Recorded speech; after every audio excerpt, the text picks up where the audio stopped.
Bacaan dari Kitab Kebijaksanaan. Aku berdoa dan aku pun diberi pengertian. Aku bermohon dan roh kebijaksanaan pun datang kepadaku.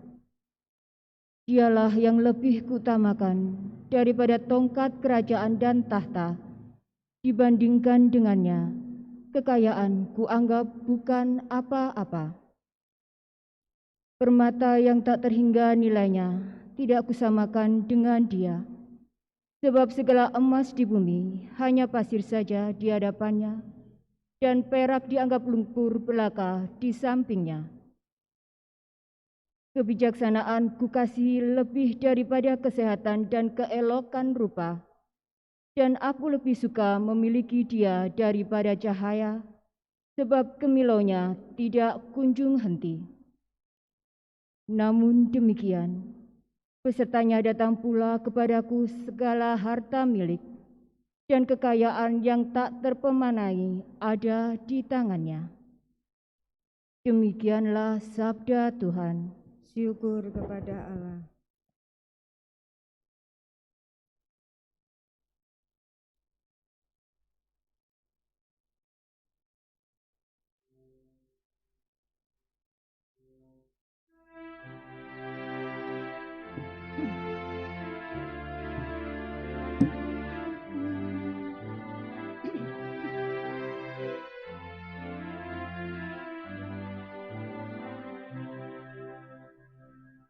Kenyangkanlah kami dengan kasih setiamu, supaya kami bersorak-sorai.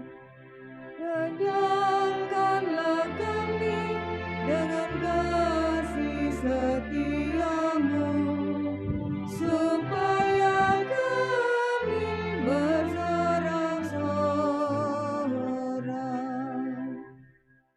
Ajarilah kami menghitung hari-hari kami, hingga kami beroleh hati yang bijaksana.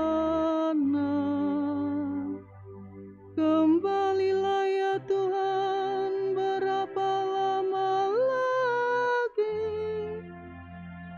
dan sayangilah hamba-hamba-Mu. Kenyangkanlah kami dengan kasih setiamu, supaya kami bersorak-sorai. Kenyangkanlah kami di waktu pagi dengan kasih setiamu,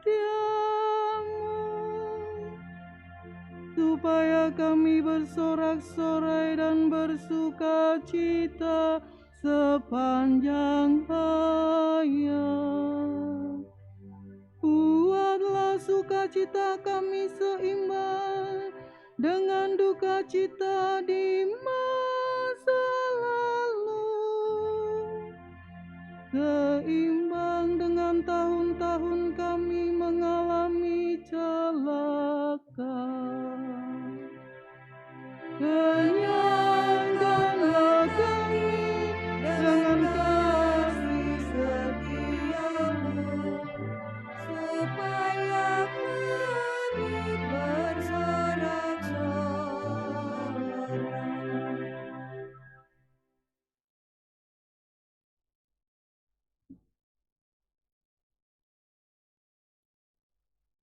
Bacaan dari surat kepada orang Ibrani. Saudara-saudara, firman Allah itu hidup dan kuat, lebih tajam daripada pedang bermata dua manapun. Firman itu menusuk amat dalam, sampai memisahkan jiwa dan roh, sendi-sendi dan sumsum. Firman itu sanggup membedakan pertimbangan dan pikiran hati kita.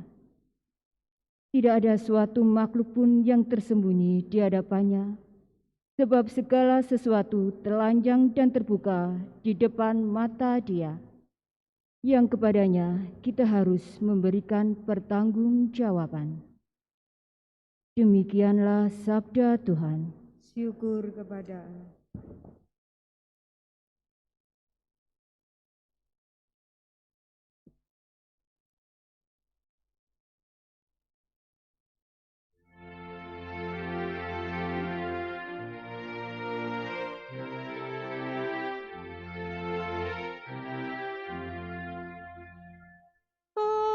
Haleluya, haleluya, haleluya.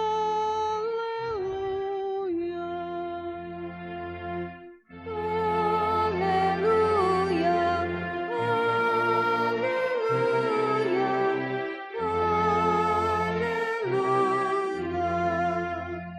Berbahagialah orang yang miskin di hadapan Allah, karena merekalah yang empunya kerajaan surga.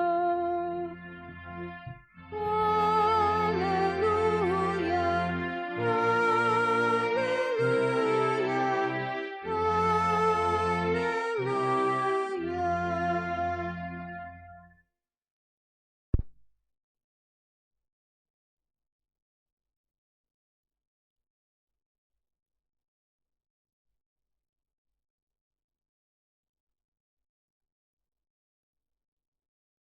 Tuhan bersamamu.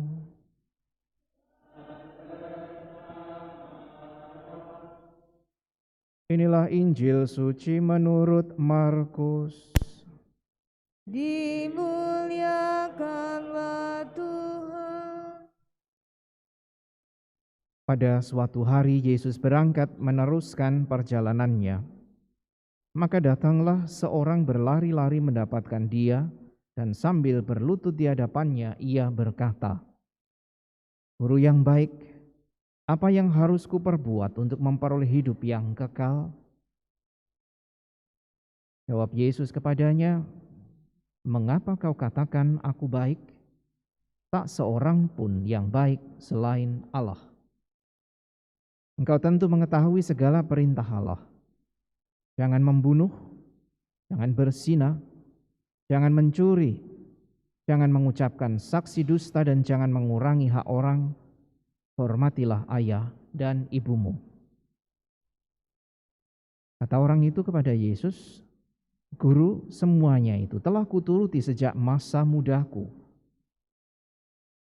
Tetapi Yesus memandang dia dan menaruh kasih kepadanya, lalu berkata kepadanya, "Hanya satu lagi kekuranganmu. Pergilah, jualah apa yang kau miliki dan berikanlah itu kepada orang-orang miskin. Maka engkau akan beroleh harta di surga. Kemudian datanglah kemari dan ikutlah aku." Mendengar perkataan Yesus, orang itu menjadi kecewa lalu pergi dengan sedih sebab banyaklah hartanya. Lalu Yesus memandang murid-murid di sekelilingnya dan berkata kepada mereka, "Alangkah sukarnya orang yang beruang masuk ke dalam kerajaan Allah." Murid-murid tercengang mendengar perkataannya itu, tetapi Yesus menyambung lagi, "Anak-anakku, alangkah sukarnya masuk ke dalam kerajaan Allah. Lebih mudah seekor unta melewati lubang jarum daripada seorang kaya masuk ke dalam kerajaan Allah." Para murid semakin gempar dan berkata seorang kepada yang lain, "Jika demikian, siapakah yang dapat diselamatkan?" Yesus memandang mereka dan berkata, "Bagi manusia hal itu tidak mungkin, tetapi bukan demikian bagi Allah. Sebab bagi Allah segala sesuatu adalah mungkin." Lalu berkatalah Petrus kepada Yesus, "Kami ini telah meninggalkan segala sesuatu dan mengikuti Engkau." Maka Yesus menjawab, "Sungguh aku berkata kepadamu, barang siapa karena Injil meninggalkan rumah, saudara-saudari, ibu atau bapa, anak-anak atau ladangnya, pada masa ini juga ia akan menerima kembali 100 kali lipat rumah, saudara laki-laki, saudara perempuan, ibu, anak-anak dan ladang, sekalipun disertai berbagai penganiayaan. Dan di masa datang ia akan menerima hidup yang kekal. Demikianlah sabda Tuhan. Terpujilah Kristus.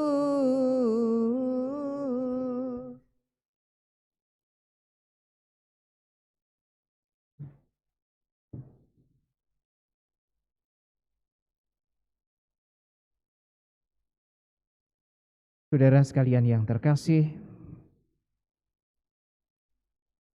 setiap orang rasanya pasti memiliki prioritas yang hendak dicapai atau hendak diperoleh di dalam hidupnya. Dan bagi orang beriman, prioritas itu bukan hanya soal apa yang bisa diperoleh di dunia, tetapi juga apa yang didapatkan setelah kematian, yaitu hidup kekal.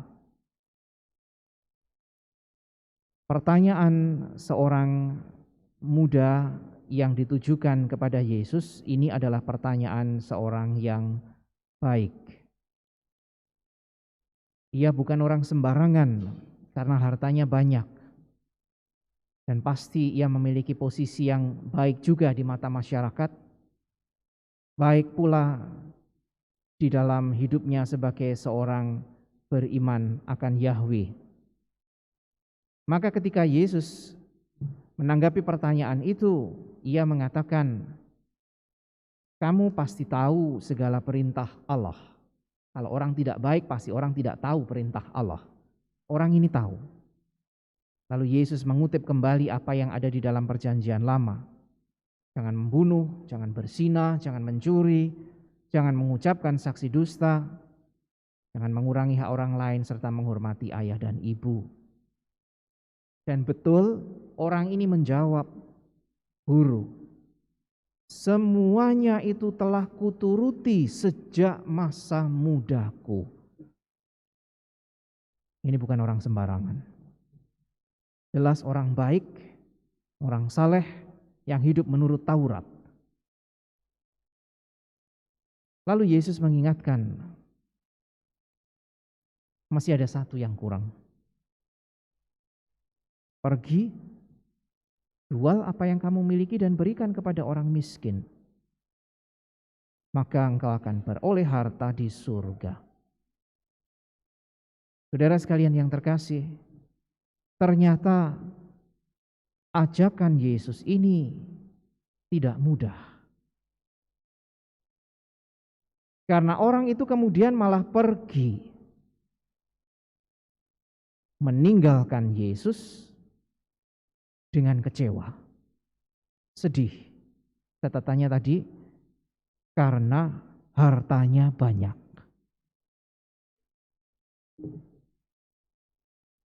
Apa yang sudah dilakukan baik di dalam kehidupan, ternyata ketika berhadapan dengan ajakan Yesus untuk berani percaya kepada Allah, kepada penyelenggaraannya, menemukan penghalang, yaitu kekayaan.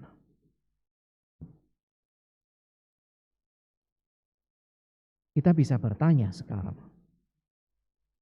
apa kalau ikut Yesus itu tidak boleh kaya?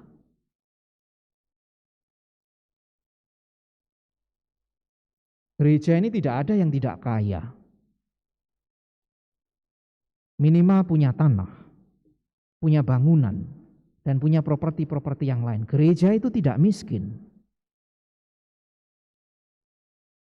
Maka mengikuti Yesus memang tidak dilarang untuk menjadi kaya kalau memang kita bekerja dan mendapatkan apa sebagai hasil kerja kita itu, misalnya penghasilan, dan bahkan kita mungkin bisa memperoleh banyak hal. Sama sekali tidak dilarang. Kerja jujur, kerja baik, ya. Silahkan. Yang Yesus ajak adalah jangan sampai kekayaan menjadi penghalang untuk percaya dan mengikuti Tuhan. Dan itu yang tadi terjadi pada orang yang bertanya kepada Yesus ini. Dia sudah buat baik seperti Taurat harapkan dan tetapkan untuk seorang Yahudi. Tetapi begitu sampai kepada tawaran Yesus, kalau engkau percaya sungguh kepada Allah, engkau percaya kepadaku, jual hartamu dan ikutlah aku. Bagikan itu untuk orang-orang yang membutuhkan. Dan orang ini lalu mundur.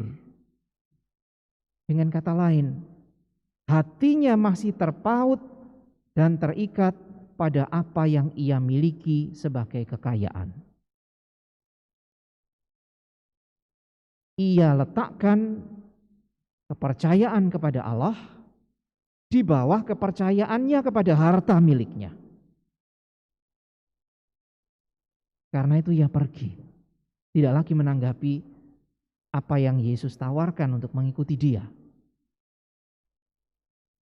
Jadi kelekatan kepada harta bisa menjadi penghalang bagi seseorang untuk mau percaya dan mengikuti Tuhan. Jadi masalahnya bukan pada kekayaannya. Masalahnya adalah pada keterikatan hati kepada kekayaan itu.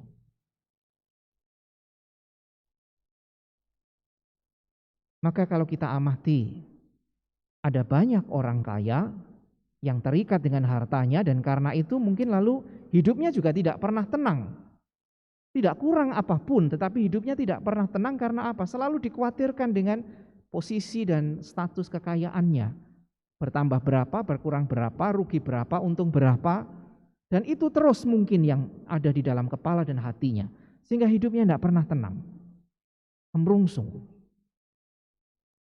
Tapi juga tidak sedikit orang yang memiliki harta bahkan kaya raya.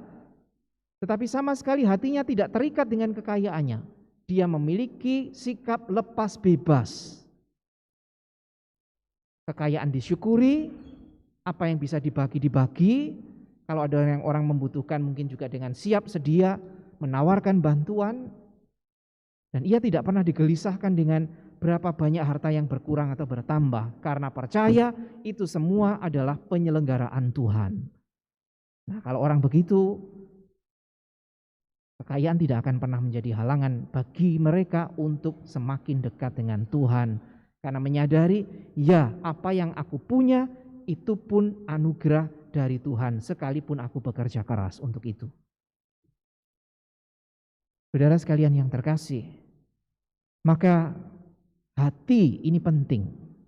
Di mana hati kita terikat, di mana hati kita ini kita tuju atau arahkan, di mana prioritas di dalam hidup kita itu kita letakkan.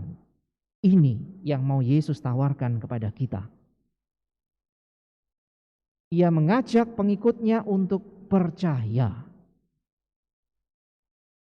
Bahkan kalau di dalam bagian Injil yang lain terkait dengan soal kepercayaan atau kekhawatiran, bahkan Yesus gambarkan dengan amat indah.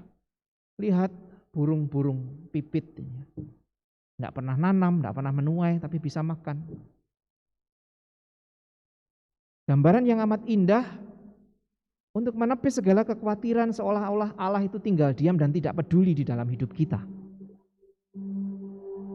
Sebaliknya, Allah sungguh peduli dan memperhatikan hidup kita.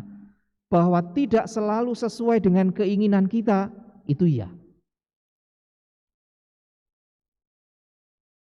Tetapi jelas Allah selalu memperhatikan kita. Tidak pernah meninggalkan kita, dan karena itu ia mengajak kita untuk percaya. Kalau kemudian kepercayaan kita ukur dengan segala sesuatu yang menjadi keinginan kita dan itu harus dikabulkan, kita akan kecewa. Karena jelas tidak semua keinginan kita itu bisa kita penuhi atau istilah kita Tuhan berikan di dalam hidup kita. Nah, itu kan sama seperti gambaran yang paling umum, keinginan seorang anak itu juga tidak akan pernah semuanya dipenuhi oleh orang tua, Karena orang tua juga punya pertimbangan-pertimbangan tersendiri tentang apa yang baik bagi anaknya. Demikian juga dengan Allah kita. Saudara sekalian yang terkasih, maka pun kalau kita kerap kali merasa ajakan Tuhan ini sulit, mustahil mungkin kita katakan, seperti para murid tadi, kalau begitu siapa yang bisa masuk surga? Dan Yesus hanya bilang, bagi Allah tidak ada hal yang tidak mungkin. Jadi meskipun tampaknya bagi kita berat, karena kita merasa harta itu penting, maka kita harus mengejar itu mati-matian. Yesus ingatkan, oke, pun kalau kita gagal dan masih jatuh di dalam percaya kepada Tuhan, jangan kecil hati karena Tuhan masih beri kesempatan. Yesus bilang, bagi Allah tidak ada yang tidak mungkin. Kalau orang mau bertobat, mengalihkan keterikatan hatinya kepada Allah, orang akan diselamatkan. Dan semuanya dikembalikan kepada kita, pada kehendak bebas kita. Allah tidak pernah memaksa kita. Saudara sekalian yang terkasih, maka mari kita mohon kepada Tuhan semangat lepas bebas dengan penuh syukur. Lepas bebas pada apapun yang ada di sekitar kita. Mungkin harta, mungkin nama baik, mungkin karier, mungkin relasi. Jangan sampai itu semua menghalangi kita untuk semakin dekat dengan Tuhan. Kekayaan ini tadi hanya salah satu contoh. Karena mungkin bagi orang lain misalnya yang penting adalah karier. Sehingga orang mati-matian mengejar karier kalau perlu mengorbankan orang lain. Ada yang begitu. Bagi yang lain lagi mungkin nama baik itu penting. Maka jangan sampai saya itu cacat di depan orang lain. Mbah piye carane saya harus kelihatan baik, sempurna. Meskipun untuk itu saya harus nutupi ini, nutupi itu dan menyembunyikan ini atau itu misalnya. Dan itu menjadi penghalang kita untuk semakin dekat dengan Tuhan. Karena artinya kita tidak lagi hidup transparan. Kita tidak lagi mengikatkan diri kita pada kepercayaan kepada Allah, tetapi pada apa yang kita anggap ini yang menyelamatkan. Mungkin karier kita anggap menyelamatkan, nama baik kita anggap menyelamatkan, harta kita anggap menyelamatkan, jaringan relasi kita anggap menyelamatkan.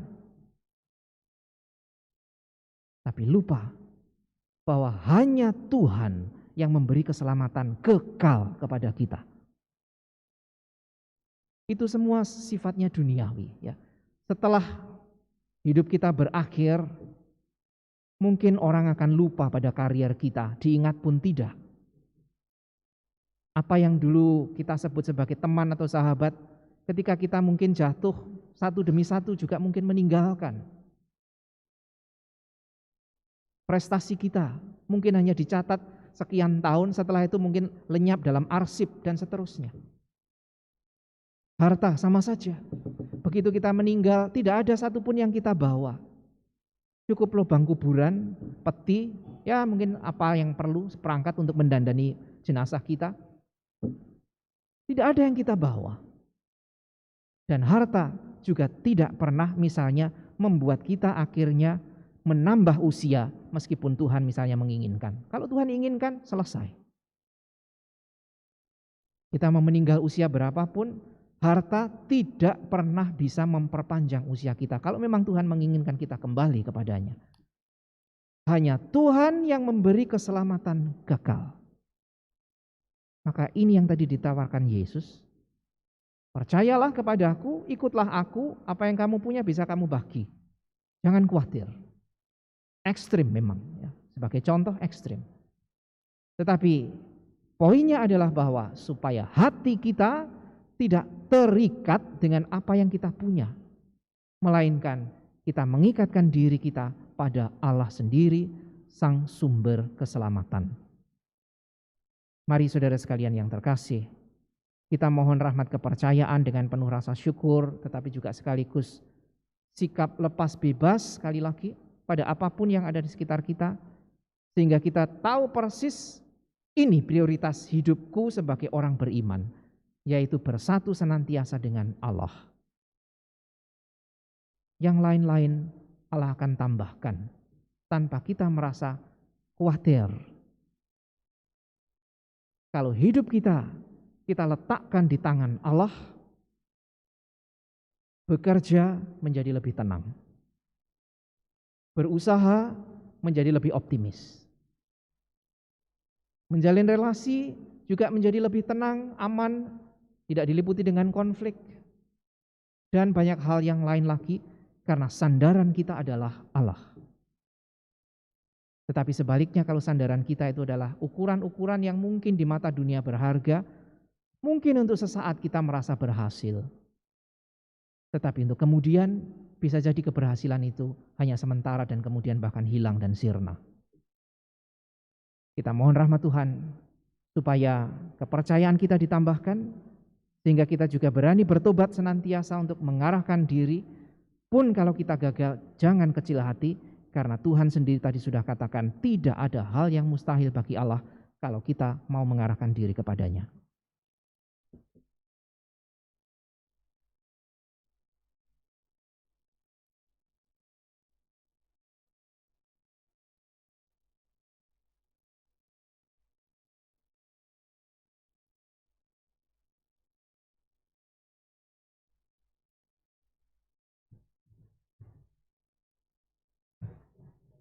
Mari saudara kita bangkit berdiri, kita perbarui iman kepercayaan kita.